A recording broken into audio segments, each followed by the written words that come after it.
तो अब सूरज की तैयारी। चंद्रयान-3 के बाद हिंदुस्तान अंतरिक्ष में एक और ऊंची छलांग लगाने वाला है।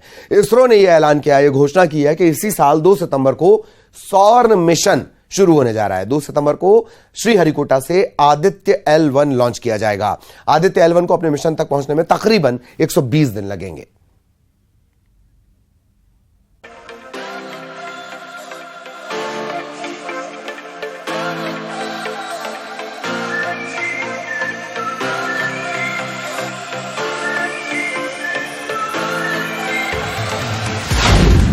चंद्रयान-3 के बाद अब सूर्य नमस्कार। इसरो लॉन्च करेगा आदित्य L1। सूर्य की रहस्यमयी दुनिया का खुलेगा राज। चांद पर फतह, अब सूर्य की तैयारी। चंद्रयान-3 की कामयाब लैंडिंग के बाद इसरो अब सौर मिशन शुरू करने जा रहा है। 2 सितंबर को इसरो आदित्य L1 यान भेजेगा। आदित्य L1 सूर्य का अध्ययन करने वाली पहली स्पेस बेस्ड इंडियन लेबोरेटरी होगी। इसे सूर्य के चारों ओर बनने वाले कोरोना के रिमोट ऑब्जर्वेशन के लिए डिजाइन किया गया है।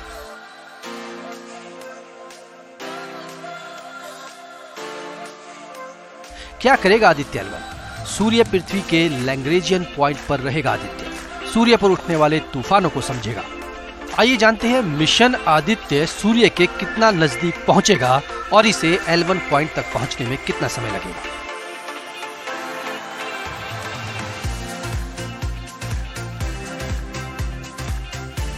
L1 पॉइंट पृथ्वी से करीब 15 लाख किलोमीटर दूर है। यहां तक पहुंचने में करीब 120 दिन लगेंगे। ये लैग्रेंजियन पॉइंट के चारों ओर घूमेगा। फोटोस्फीयर, क्रोमोस्फीयर, बाहरी परत कोरोना की टेस्टिंग करेगा। आदित्य 7 पेलोड के जरिए टेस्टिंग करेगा।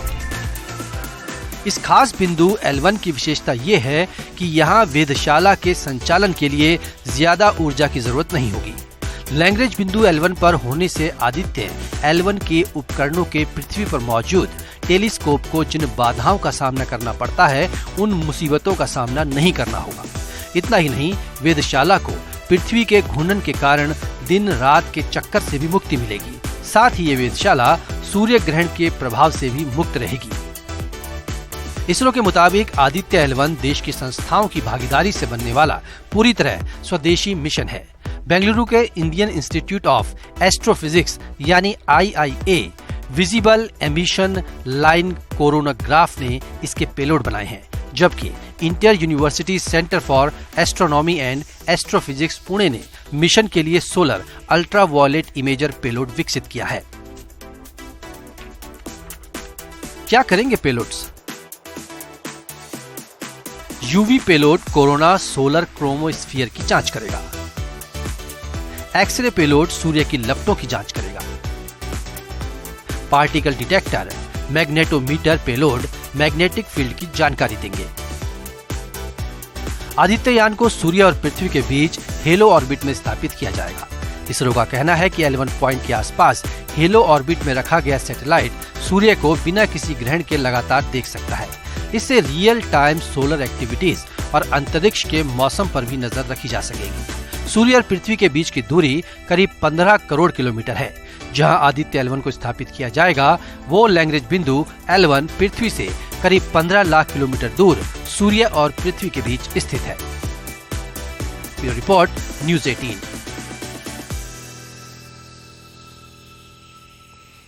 भारतीय दिग्गज जेवलिन थ्रोअर नीरज चोपड़ा ने इतिहास रच दिया। गोल्डन बॉय ने नीरज चोपड़ा ने वर्ल्ड एथलेटिक चैंपियनशिप का गोल्ड मेडल अपने नाम कर दिया। नीरज की इस जीत पर पूरा देश जश्न में डूबा है। पीएम से लेकर आम लोगों तक ने नीरज को बधाई दी है।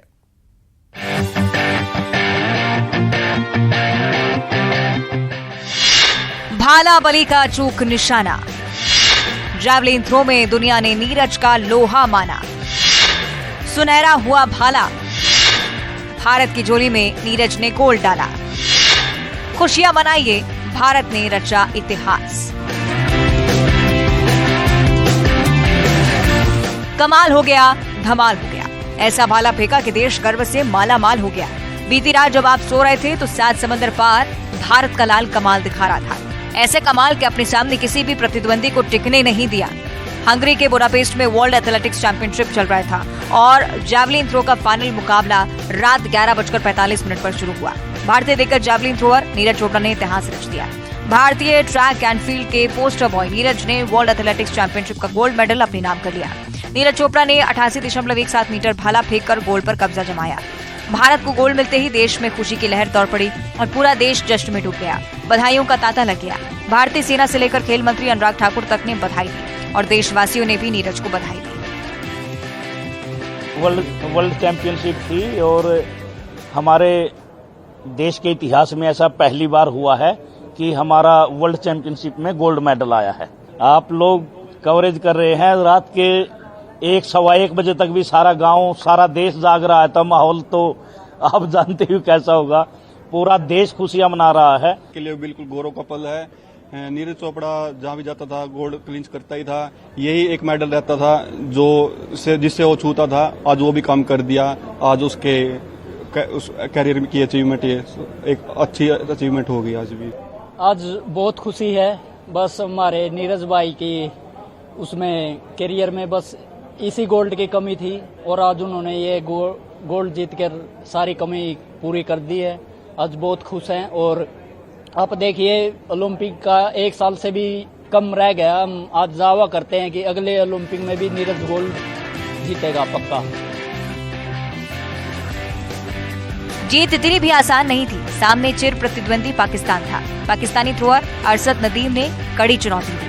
फाइनल मुकाबले की शुरुआत हुई तो नीरज ने पहले राउंड में फाउल से शुरुआत की। पहले राउंड में फिनलैंड के ओलिवर हेलेंडर ने 83.38 मीटर भाला फेंककर टॉप पर रहे और नीरज पहले राउंड में 12वें नंबर पर रहे। भारतवासियों की धड़कनें तेज हो गईं। अब क्या होगा, लेकिन नीरज ने अपने हौसले को कमजोर नहीं होने दिया और फिर वो हुआ जो कमाल हो गया। नीरज ने दूसरे राउंड में 18.17 मीटर भाला फेंककर सभी को अचंभित कर दिया।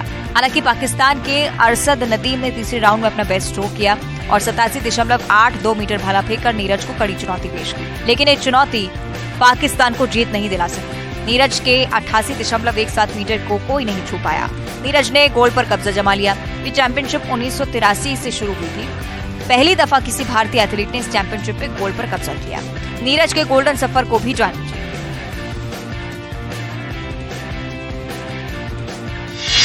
साल 2016 वर्ल्ड जूनियर चैंपियनशिप में गोल्ड, 2017 एशियन चैंपियनशिप में गोल्ड, 2018 कॉमनवेल्थ गेम्स में गोल्ड, 2019 एशियन गेम्स में गोल्ड, 2021 टोक्यो ओलंपिक्स में गोल्ड, 2022 डायमंड लीग में पहला स्थान, 2022 वर्ल्ड एथलेटिक्स चैंपियनशिप में सिल्वर, 2023 वर्ल्ड एथलेटिक्स चैंपियनशिप में गोल्ड।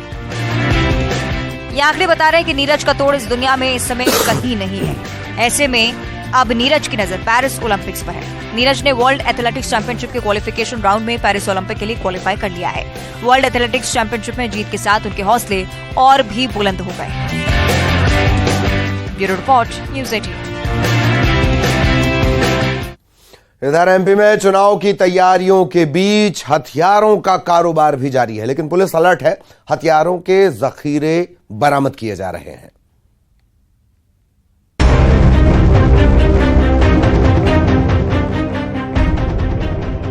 एमपी में चुनावी शोर के बीच पुलिस की चुनौती बढ़ गई है। प्रदेश के अलग अलग जिलों से लगातार हथियारों के जखीरे बरामद हो रहे हैं। ये तस्वीरें देखिए, ऐसा लग रहा है मानो हथियारों का बाजार सजा हो। देसी कट्टे से लेकर पिस्टल तक हर तरह के हथियार उपलब्ध हैं यहाँ। धार की कुक्षी थाना पुलिस ने एक युवक से 24 अवैध हथियार सहित 10 जिंदा कारतूस बरामद किए। बताया जा रहा है कि पुलिस ने 15 दिनों पहले दमोह में एक युवक से 30 देसी कट्टे और पिस्टल भी बरामद किए थे और उसी की निशानदेही पर ये हथियार भी बरामद किए। एसपी मनोज कुमार सिंह ने बताया कि विधानसभा चुनावों के मद्देनजर अवैध हथियारों के खिलाफ कार्रवाई की जा रही है। अब तक 70 हथियार बरामद किए जा चुके हैं। पिछले दिनों कुक्षी थाना प्रभारी और एसडीओपी के द्वारा सुदीप अहिरवार नाम के बदमाश को पकड़ के करीब 30 अवैध शस्त्र बरामद किए गए थे।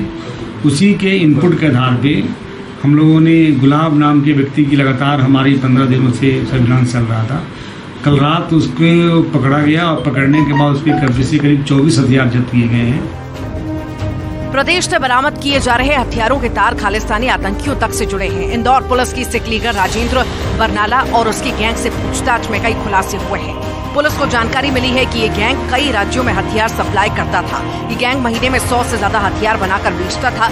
आरोपी हथियार बेचने के लिए सोशल मीडिया का इस्तेमाल भी करते थे। बताया जा रहा है कि खालिस्तानी आतंकी भी गैंग के संपर्क में हैं और ये लॉरेंस बिश्नोई गैंग को भी हथियार सप्लाई कर चुके हैं। पुलिस इस गैंग पर शिकंजा कसने में जुटी है। तो इनके संबंध कई गैंगस्टरों से होना बताया गया था और कई रूप से ये भी बताया गया था कि खालिस्तानियों को और अन्य गैंगस्टर्स को उनके द्वारा अवैध हथियार सप्लाई किए गए हैं। इस पर से पूछताछ के दौरान अभी तक ऐसे तथ्य सामने नहीं आए हैं। एटीएस को और अन्य एजेंसीज को इन्फॉर्म किया गया है। बुरहानपुर के खकनार थाना पुलिस ने भी चुनाव से पहले अवैध हथियारों का जखीरा पकड़ा है। पुलिस ने 3 आरोपियों को गिरफ्तार किया है और 20 पिस्टल भी जब्त किए हैं। हथियारों की कीमत करीब 2 लाख रुपए बताई जा रही है। जो मुखबिर द्वारा सूचना मिली थी, उस सूचना के आधार पर 2 युवक कल खकनार में पकड़े गए हैं, जिनसे जब्ती में 8 पिस्टल मिले थे, जिनका नाम श्याम और सुनील है। जब इनसे पूछताछ की गई तो रवि इनसे खरीदना बताया, जो नंदुर का इलाका है। उससे 12 पिस्टल और जब्त किए। ऐसे कुल 20 पिस्टल हमने जब्त की और एक मोटरसाइकिल बगैर नंबर की जब्त की है। बड़वानी में भी पुलिस ने हथियारों का बड़ा जखीरा बरामद किया। पुलिस ने हथियारों की बड़ी डील नाकाम करते हुए हथियार तस्करों को गिरफ्तार किया और 40 हथियार बरामद किए। बताया जा रहा है कि इन हथियारों का इस्तेमाल एमपी और राजस्थान जैसे राज्यों में दहशत फैलाने के लिए किया जाने वाला था। एमपी से हथियार खरीदकर ये आरोपी इन हथियारों को राजस्थान में बेचते थे, लेकिन पुलिस ने बड़ी कार्रवाई करते हुए हथियारों की इस डील पर पानी फेर दिया। आज मुखबिर से सूचना प्राप्त हुई थी कि राजस्थान के कुछ लोग अवैध हथियारों की एक बड़ी डील करने के लिए बड़वानी आए हुए हैं और उंडी खोदरी गांव के सिकलीगर समुदाय के एक व्यक्ति के द्वारा एक बड़ी मात्रा में अवैध हथियार उन्हें सप्लाई किए जाने वाले हैं, जिसमें मुखबिर द्वारा जो सूचना हमें दी गई थी वो वेरीफाई हुई। उक्त तीनों लोगों से कुल 40 अवैध हथियार पुलिस ने जब्त किए हैं, जिनमें 15 पिस्टल हैं और 25 देशी कट्टे हैं।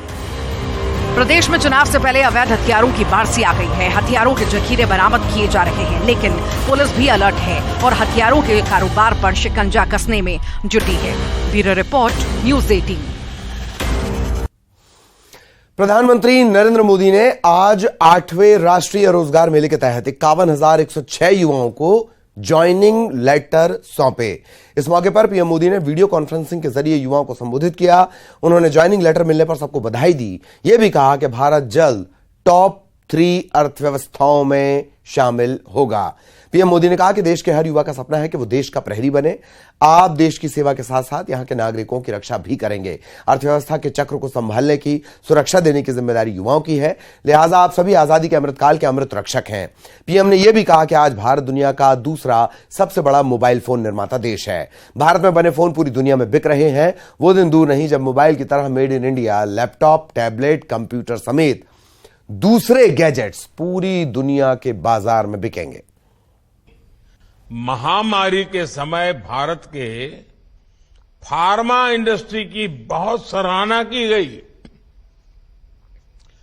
आज ये इंडस्ट्री 4 लाख करोड़ रुपए से ज्यादा की है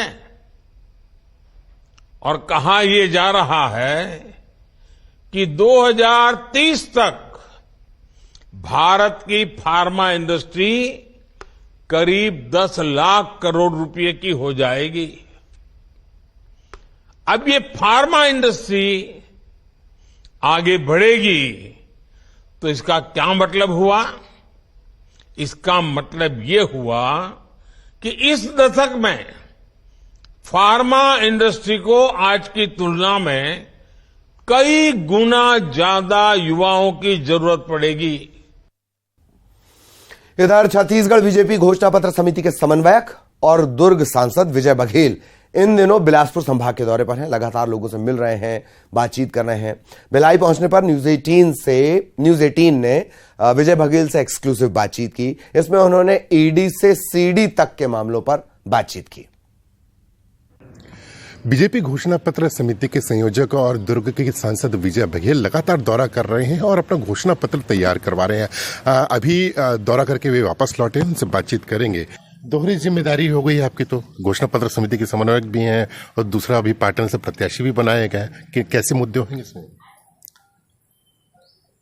वो तो मेरे लिए सौभाग्य की बात है। मैं तो पहले मेरे राष्ट्रीय नेताओं को, हमारे प्रदेश के नेताओं को बहुत बहुत धन्यवाद दूंगा, और पाटन की जनता का प्रेम, स्नेह और वहाँ के कार्यकर्ताओं की ईमानदारी से, कर्मठता, उनके काम करने के तरीके, दमदारी से, और उसी के फलस्वरूप मुझे इनके आशीर्वाद के बदौलत पार्टी ने प्रत्याशी के रूप में वहाँ दिया है। और जब वहाँ मैं अपनी बात रखा, निवेदन किया कि मुझे और जिम्मेदारी मिली है, तो हमारे कार्यकर्ता भाई बहन सर बोले, भैया आप वो जिम्मेदारी निभाइए। हम यहाँ पर निश्चित रूप से, वहाँ की जनता ने भी, हमारे कार्यकर्ताओं ने भी ये कही कि आप अपनी जिम्मेदारी निभाइए, हम इसको निपटा देंगे, भूपेश बघेल को हम संभाल लेंगे। देखिए, बीजेपी अक्सर धर्मांतरण का मुद्दा उठाते रही है और अब तो बनारस और अयोध्या के भी संतों ने इसमें चिंता जाहिर की है। निश्चित रूप से है। देखिए क्या है, ये धर्मांतरण का मुद्दे की बात हो रही है, तो लगातार ये देखिए, ये आप लोग अगर आंकलन लगाएं कि हर विधानसभा में कितनी संख्या मतदाताओं की बढ़ी है, अकल्पनीय, जो बाहर से लोग आ रहे हैं उनको शरण दे रहे हैं, और ऐसे एक विशेष जाति को शरण दे रहे हैं जो आगे चल के एक अभिशाप बनेगा छत्तीसगढ़ के लिए। बहुत भयंकर स्थिति आएगी। भोला भाला छत्तीसगढ़, सरल सीधे लोग यहाँ रहने वाले छत्तीसगढ़िया सबसे बढ़िया के भाव को जो अपने मन में संजोए हुए हमेशा छत्तीसगढ़ के हित की बात करते हैं, आज ये स्थिति है। भारतीय जनता पार्टी कहती है हर धर्म का सम्मान करें, लेकिन हम किसी धर्म के आक्षेप ना करें, उनकी भावनाओं को सम्मान करें, उनको सहयोग करें, प्रेम करें। लेकिन दूसरे तरफ कांग्रेस धर्मांतरण को हमेशा बढ़ावा दी है, और ये इतिहास गवाह है, और ये छत्तीसगढ़ में भी होने लगा है। तो बहुत दुख की बात है। धर्मांतरण जहाँ हो रहा है उसको रोकने के लिए हमारे साथी लोग जाते हैं, कुछ विश्व हिंदू परिषद के, कुछ बजरंग दल के लोग जाते हैं, कुछ अन्य लोग जो इससे अभिशप्त हैं वो लोग जाते हैं। तो पुलिस कार्रवाई जो धर्मांतरण करने वाले हैं उसके ऊपर ना करके जो रोकने जा रहे हैं उसके ऊपर करती है। देखिए, सीएम साहब का एक बयान आया था जिसमें उन्होंने ये कहा था कि ये जो विधानसभा का चुनाव होगा वो बीजेपी के साथ नहीं, ईटी और आईटी और ईडी के साथ में होगा। अब भ्रष्टाचार में डूबे लोग क्या बोलेंगे, कहीं भी तो उनकी बौखलाहट दिखेगी ना। अरे ईडी अपना काम कर रहा है भाई, जहाँ पे इस तरह के भ्रष्टाचार होते हैं ईडी अपना काम करती है, संज्ञान में आता है, करती है, उनका तो काम ही वही है ना, इसीलिए ईडी का गठन हुआ है। और ये जब सीडी कर रहे थे, ये बनावटी सीडी कर रहे थे ये, तब इनको किसी के ऊपर पीड़ा और दर्द नहीं हो रही थी। इतने सीडी कर रहे थे, एक पूरा अध्याय निकल गया सीडी, और वो कोर्ट में अभी लंबित है, जवाब देने में मुश्किल हो रहा है इनको। तो आज ईडी के ऊपर ये लोग हस्तक्षेप लगा रहे हैं, आरोप लगा रहे हैं। ठीक है, तो देखिए, कुल मिलाकर विजय बघेल जी ये बता रहे थे कि किस तरह से आने वाले समय में चुनाव लड़ा जाएगा, क्या मुद्दे होंगे, लोगों से किस तरह से फीडबैक लिया जा रहा है। तो कुल मिलाकर यह है कि बीजेपी पूरी तरह से चुनावी मैदान में उतर चुकी है और पूरी तैयारी में जुटी हुई है। तो आने वाले समय में ये स्पष्ट हो पाएगा कि आखिरकार क्या इस प्रदेश में बीजेपी विजयी होती है या फिर कांग्रेस अपनी सरकार बचाने में कामयाब रहती है। न्यूज़ 18 छत्तीसगढ़ के लिए दुर्ग से मिथिलेश ठाकुर। और इसी के साथ इस बुलेटिन में इतना ही। खबरें जारी रहेंगी।